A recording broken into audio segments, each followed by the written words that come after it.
Hola amigos, en este capítulo completo, todo había comenzado cuando dos personas conversaban en un restaurante.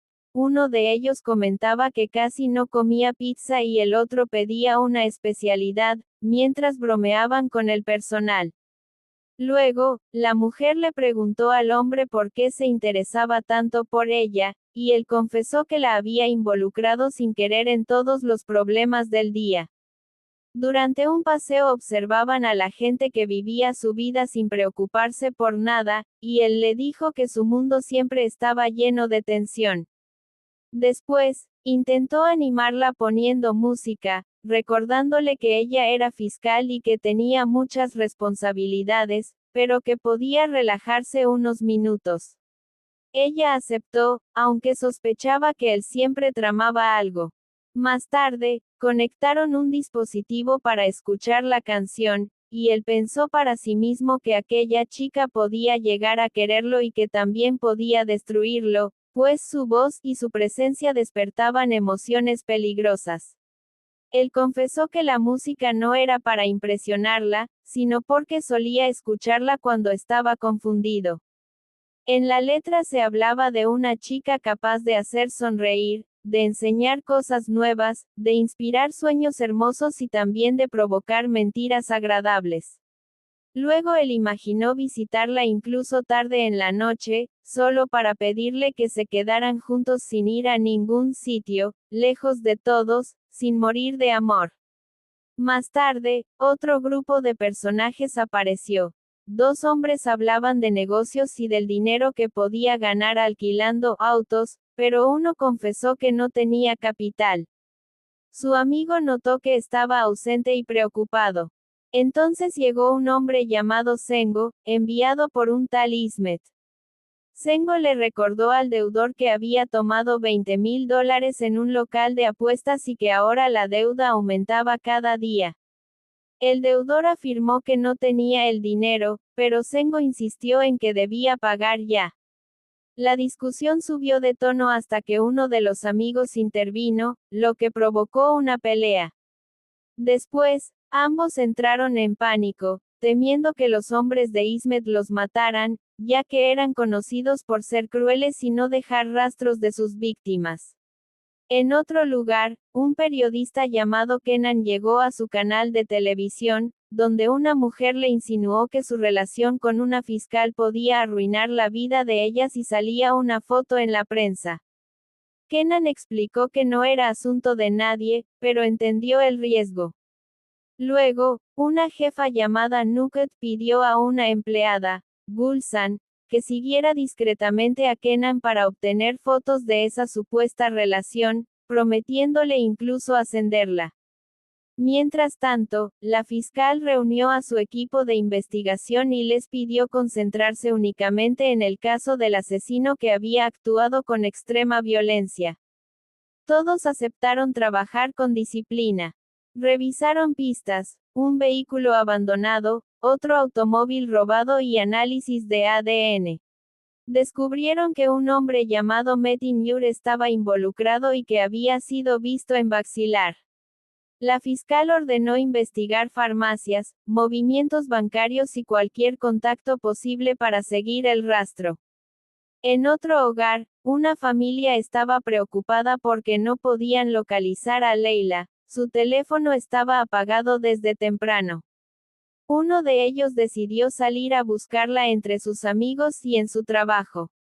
Luego, Leila apareció en casa de una amiga llamada Yasemin, alterada y queriendo beber algo. Ella confesó que estaba agotada emocionalmente, que nadie le preguntaba cómo estaba y que llevaba días sin dormir, llena de estrés y heridas en la piel. Recordó que había visto a un hombre morir frente a ella y que se sentía sola incluso para mudarse a una nueva casa. También habló del asesino que quemaba vivas a las víctimas y de su miedo constante. Cuando mencionó que iba a encontrarse con Murat, su amiga reaccionó fríamente, lo que provocó que Leila explotara, preguntándose por qué nadie se preocupaba por ella.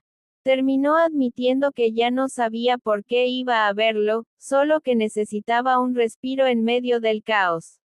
Una mujer confesaba que se sentía completamente sola, afirmando que no todos podían huir de sus problemas como hacía su amiga Leila.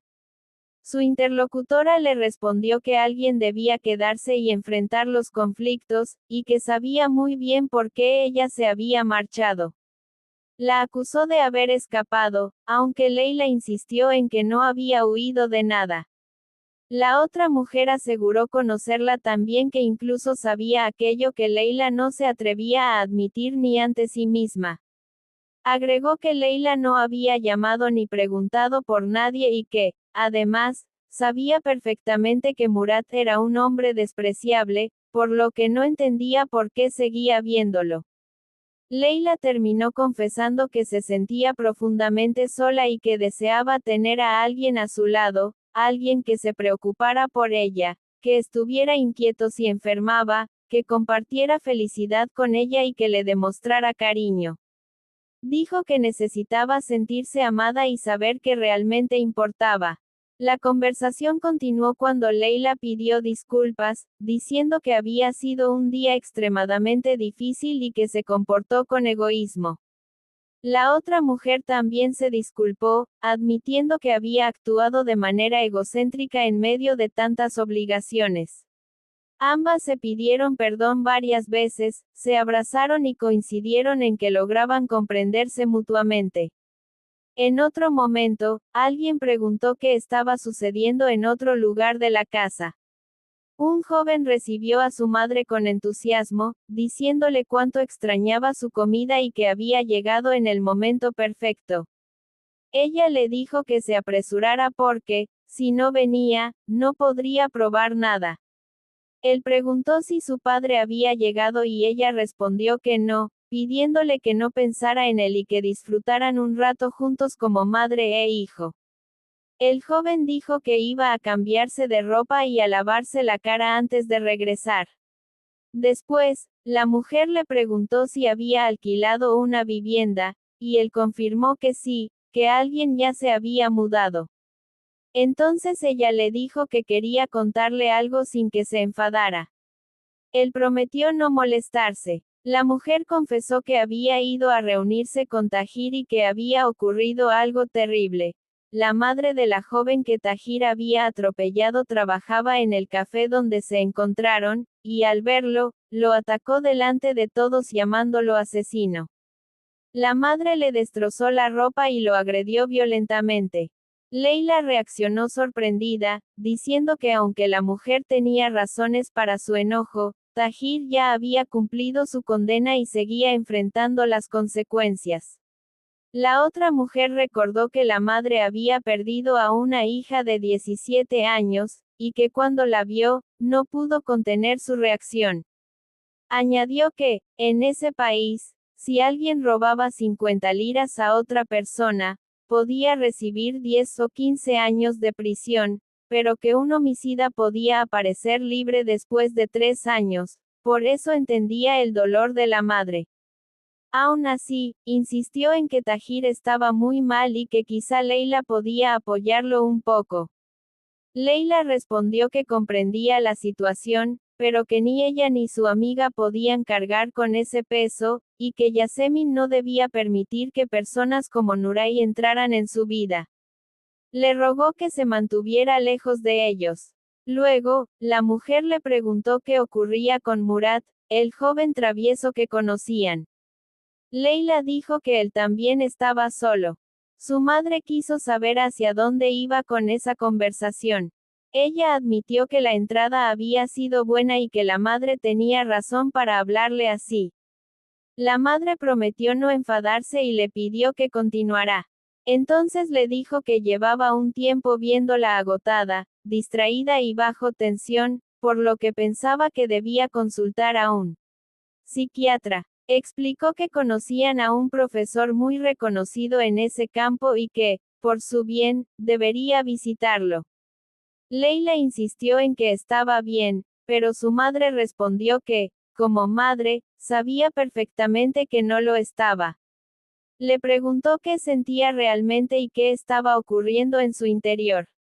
Leila quiso primero servirse una bebida y, después de un silencio, confesó algo sorprendente. Le dijo a su madre que estaba enamorándose.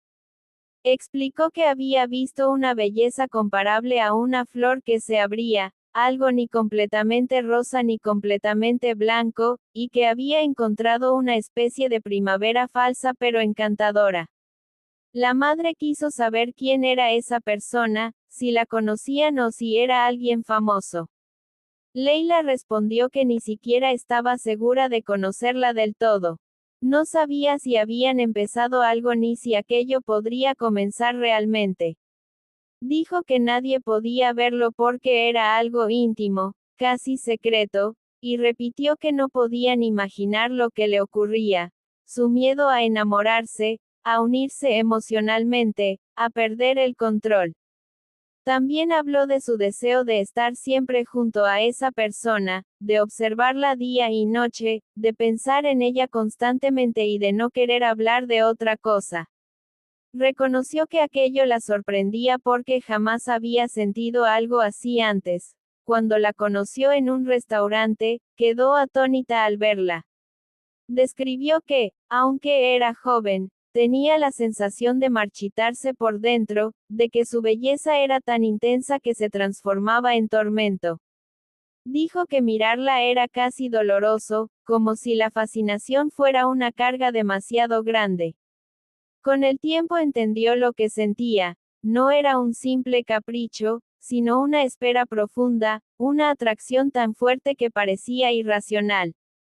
Dijo que había esperado mucho sin darse cuenta y que la intensidad le parecía casi loca. La madre quedó completamente sorprendida, pues nunca antes había escuchado a su hija decir algo así. Leila respondió que era normal, porque jamás había visto a alguien así. Mientras tanto, en otro punto de la historia, se informó que su identidad, su rostro y todos sus rasgos ya estaban definidos, y que encontrar su escondite era cuestión de tiempo. Alguien aseguró que avisaría en cuanto tuviera una pista segura. En ese mismo momento, la madre de Leila la llamó para saber cómo estaba, y así continuaron sus conversaciones en medio de los secretos, los miedos y los sentimientos intensos que lo envolvían todo. Una mujer respondió que estaba bien y preguntó a su interlocutora si ella también lo estaba. Acto seguido, quiso saber si había hablado con su padre, porque nadie lograba comunicarse con él desde la mañana. La joven contestó que, después del desayuno, su padre había salido y no había vuelto. Su teléfono permanecía apagado, no llamaba, no enviaba mensajes, y eso la inquietaba mucho porque él era un enfermo cardíaco. Su amiga le pidió que se calmara y preguntó por qué recién ahora la avisaba, confirmando que él no la había llamado. La muchacha decidió ir inmediatamente a reunirse con ella. La madre, después, quiso saber si su hija se había tranquilizado tras su confesión, pero la joven dijo que, por el contrario, estaba aún más preocupada. La mujer le preguntó la razón, y la chica respondió que en la vida existían remedios para cualquier enfermedad, excepto para el amor. Le agradeció la conversación y afirmó sentirse un poco mejor. Más tarde, el teléfono sonó. Un mecánico avisaba que el automóvil estaba listo. El hijo de la familia anunció que debía salir enseguida. Su madre le preguntó a dónde iría a esa hora. Él bromeó diciendo que en algún país del sur había ocurrido otro golpe de estado y que debía marcharse. La madre le reclamó por intentar irse sin saludarla y lo obligó a abrazarla con fuerza. Él le dijo que la amaba, y ella respondió lo mismo, recordándole que, pasara lo que pasara, siempre lo querría. El joven se despidió y salió de casa, pero comprobó que el coche no estaba y decidió pedir un taxi. Al salir, saludó a alguien que se encontraba allí. Ella recordó que todavía no había retirado su coche del taller y él explicó que justamente iba camino a buscarlo. La mujer se ofreció a llevarlo y ambos se marcharon. En ese instante, Yasemin recibió el saludo de Arka, mientras Murat la llamó por teléfono para preguntarle cómo estaba. Comentó que estaba terminando su trabajo y que pensaba salir de la oficina. Él le recordó que habían intentado encontrarse varias veces sin éxito, porque ella estaba muy ocupada. Murat quiso saber qué haría esa noche y propuso ir a visitarla.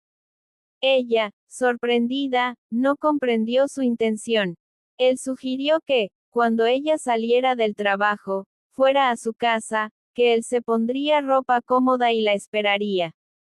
Murat incluso preguntó qué bebida debía comprar, pero ella le contestó con sarcasmo que beberían, la raíz de cualquier maldición. Él, confundido, le pidió que no exagerara y que solo quería conversar un rato.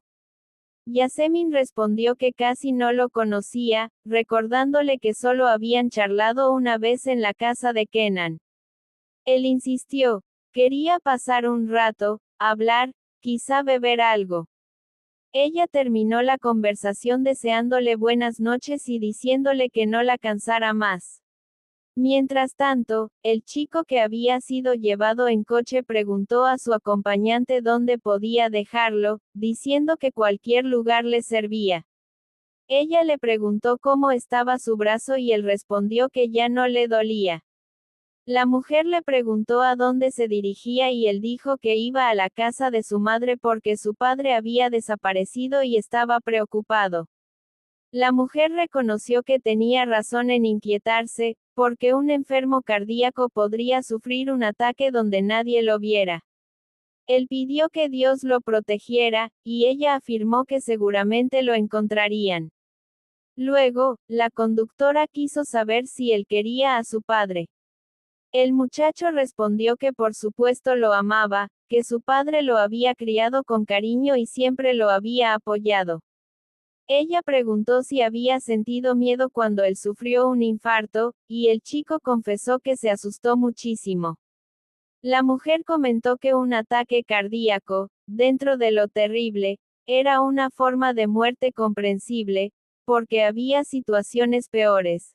Gente que moría congelada, quemada, ahogada, o que un demente podía apuñalar repetidamente.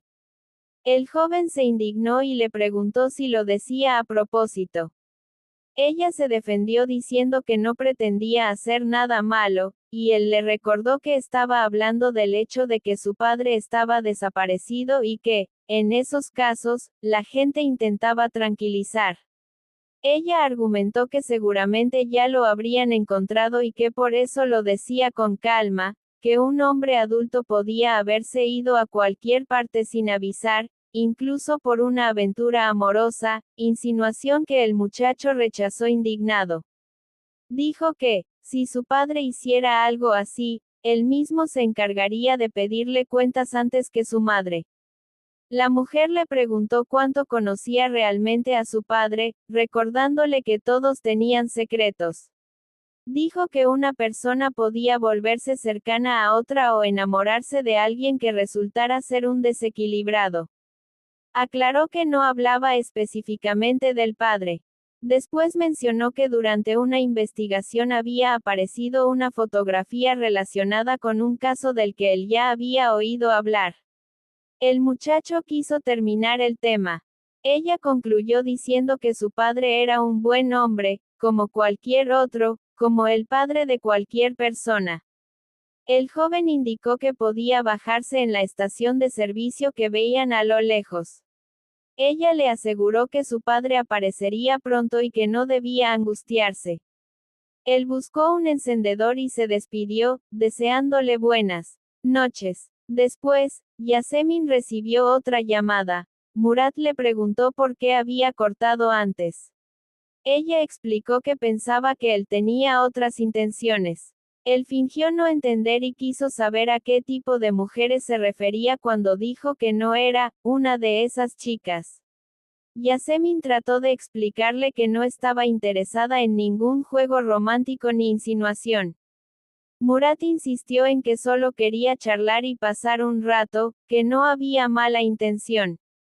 Ella le dijo que no se preocupara, que no había malinterpretado nada, y que simplemente estaba cansada de comportamientos de hombres que actuaban como si fueran protagonistas de historias melancólicas.